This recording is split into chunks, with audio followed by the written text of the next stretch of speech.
এই মুহূর্তে চলে যেতে চাই রাজশাহীতে। আবরার সাহির রয়েছে। আবরার, 2014 সালের রাজশাহীর ইলেকশন আমার কাভার করা হয়েছিল। তো এখানে ভোটের মাঠ তখন আমি দেখেছিলাম, মানে সে সময় বিনা প্রতিদ্বন্দ্বিতা নির্বাচনই বেশ সরগরম ছিল। এখন তো প্রতিদ্বন্দ্বিতা হচ্ছে, আপনি কি অবস্থা দেখছেন?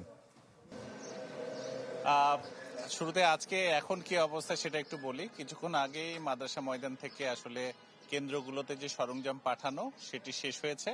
এই মুহূর্তে আমরা রয়েছে সাহেব বাজারে। এবারে আসলে প্রতিদ্বন্দ্বিতা কেমন হবে সেটা যদি বলি, 2014, 2018 কিংবা সবশেষ 2024-এর যে নির্বাচন সেটি থেকে একেবারেই আলাদা এই 2026-এর যে নির্বাচন হতে যাচ্ছে। ফলে বলা যায় যে যারা এতদিন ধরে ভোট দেবেন বলে আক্ষেপ করেছিলেন তারা আসলে এবারে সেই আক্ষেপটা হয়তো ঘোচাবেন। এজন্যই দূর দূরান্ত থেকে অনেকেই আসছেন, ভোট কেন্দ্রগুলো ঘুরে ঘুরে দেখছেন এবং কেন্দ্রে যেহেতু সরঞ্জাম পৌঁছে গেছে আর মাত্র কয়েকটা ঘন্টা বাকি। আমি বিভাগের কথা যদি বলি, এখন মোট ভোটার রয়েছে 1,63,77,066 জন এবং 39টি আসনে প্রতিদ্বন্দ্বিতা করছেন 209 জন। 8 জেলায় মোট ভোট কেন্দ্র রয়েছে 5,287টি। গুরুত্বপূর্ণ বা ঝুঁকিপূর্ণ বলছে যেটা, সেই কেন্দ্র রয়েছে 1,767টি। এবং দুপুর 12টার সময় এখানে বিভাগীয় কমিশনার একটি ব্রিফিং করেছেন।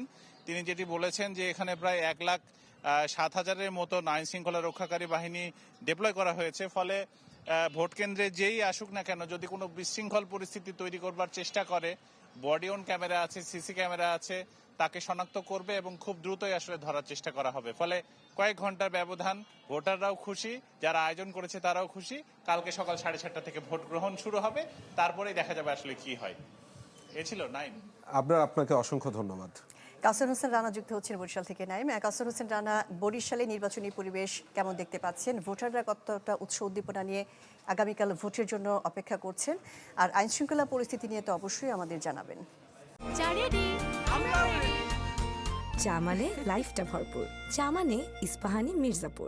শুনছিলাম রাজশাহীর খবর, বরিশালেও কিন্তু একই পরিস্থিতি। বরিশালে বলা যায় যে গত যে নির্বাচনগুলো হয়েছে তার থেকে অবশ্যই বরিশালেও বেশ ভিন্ন প্রেক্ষাপট এবং সবাই উৎসাহ উদ্দীপনা নিয়ে অপেক্ষা করছে সেই 12 তারিখের জন্য, নির্বাচনের জন্য, ভোট প্রদানের জন্য। এবং এখন মাত্র কয়েক ঘন্টা বাকি আছে। আগামীকাল সকাল 7:30টায় যথারীতি তারা ভোট কেন্দ্রে গিয়ে ভোট দেবেন।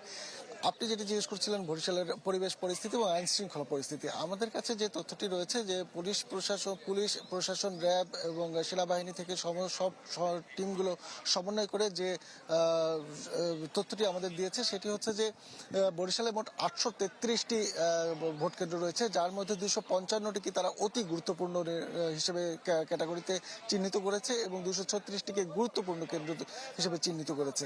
এবং এই কেন্দ্রগুলোতে সাধারণ কেন্দ্র যেগুলো, সেগুলো থেকে অতিরিক্ত পুলিশ থাকবে। সাধারণ কেন্দ্রগুলোতে যেখানে 3 থেকে 4 জন পুলিশ থাকবে, এখানে 5 থেকে 6 জন করে পুলিশ সদস্য থাকবে।